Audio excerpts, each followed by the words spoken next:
રાજકોટના ધોરાજીમાં માવઠાના કારણે થયેલા પાક નુકસાન મુદ્દે કોંગ્રેસ પાર્ટીએ ધરણા પ્રદર્શનનું આયોજન કર્યું હતું।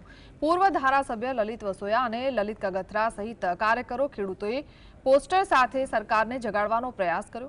કગથરાએ કહ્યું છે કે ઘણી જગ્યાએ સર્વે કરનાર ટીમ ખેતર સુધી પહોંચી નથી। વસોયાએ ટેકાના ભાવે મગફળી ખરીદી તાત્કાલિક શરૂ કરી 300 મણની મર્યાદા દૂર કરવા માંગ કરી છે। સર્વેના નાટક બંધ કરી સીધી સહાય ચૂકવવા આગ્રહ કર્યો છે।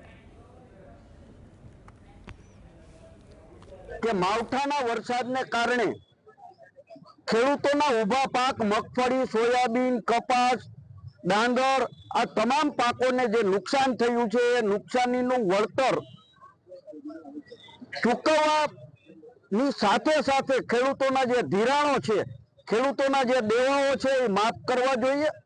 પાક વીમા યોજના ફરીથી ચાલુ કરવી જોઈએ અને ટેકાના ભાવે 300 મણ ખેડૂતોની ખરીદી તાત્કાલિક ધોરણે કરવામાં આવે એ માગણી સાથે આજે ધરણાનો કાર્યક્રમ રાખવામાં આવેલ છે।